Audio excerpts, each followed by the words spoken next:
ना गुम जाएगा,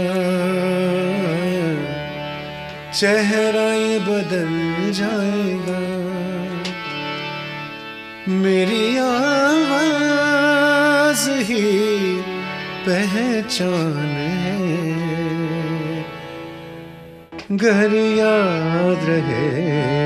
भूपी जी सॉरी, माफी चाहता हूँ। क्या बात है, दिस इज वन ऑफ मेरा ये सबसे फेवरेट गाना है, क्योंकि मैं अक्सर जब बैठा रहता हूँ तो ये गूंजता है मेरे जहन में।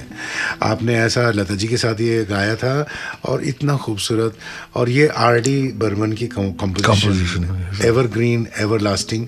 तो मैं वापस आ गया हूँ कारवाने गज़ल प्रोग्राम लेकर। तलत अजीज़ हूँ मैं और आप सुन रहे हैं 92.7 बिग FM पर, और मेरे साथ मेरे बड़े भाई भूपिंदर सिंह साहब। R.D. बर्मन का और आपका रिश्ता बहुत करीब का था, आप लोग दोस्त थे। जितना आपने उनके साथ वक्त गुजारा एज अ फ्रेंड, मेरा ख्याल कोई नहीं। मेरा R.D. बर्मन पंचम का जो रिश्ता था वो, उसको आप दोस्ती भी कह सकते हो, भाईचारा भी बोल सकते हो, as a brother also, you no.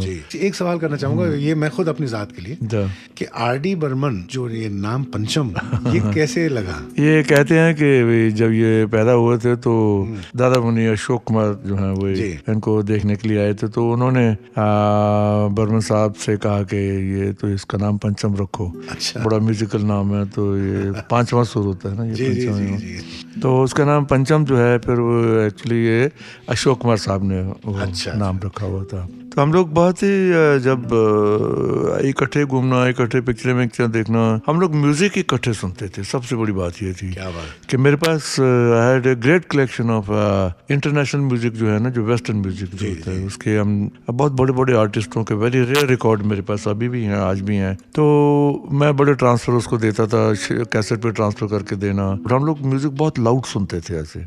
अच्छा। हाँ, तो थिएटर की साउंड होती है ना 85 डेसिबल जो, तो उस वॉल्यूम पे सुनते थे। तो उसमें हम लोग बहुत म्यूजिक इकट्ठे सुनते थे, फिर उसमें से बहुत सारी चीजों से इंस्पायर होते थे।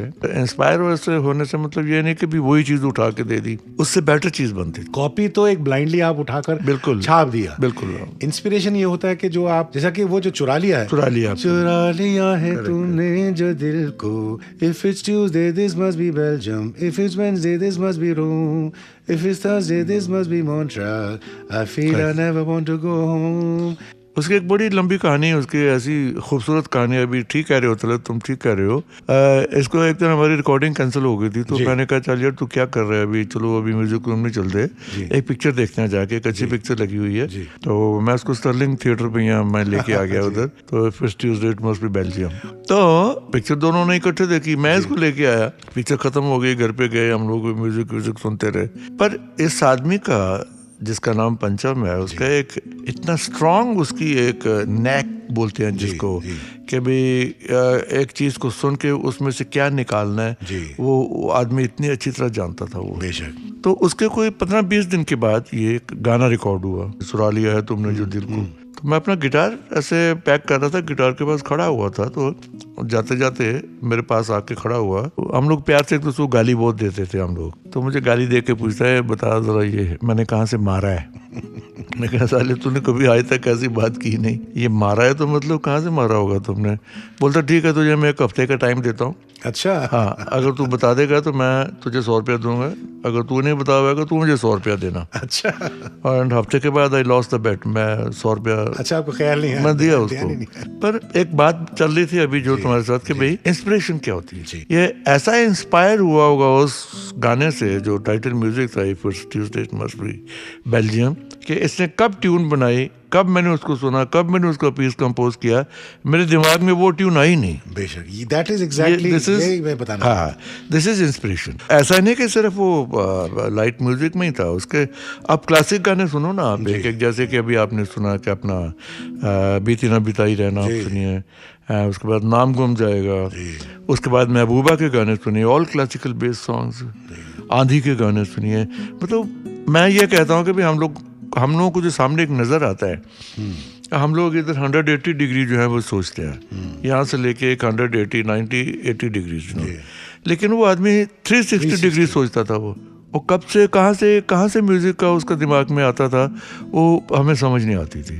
वो इतना ग्रेट हाइट तक पहुंच चुका था वो म्यूजिक के कि वो किसी चीज में से भी म्यूजिक निकाल सकता था। वो ये मतलब ऐसी पोजीशन में आ चुका था वो। हमारे सुनने वालों को याद दिला दूं कि आप सुन रहे हैं कारवाने गजल तलत अजीज के साथ 92.7 बिग एफएम पर, और आज हमारे मेहमान खुसूसी हैं, आप सब जानते हैं, भूपिंदर सिंह साहब, और वो अपनी खास मेमोरीज शेयर कर रहे हैं हमारे साथ।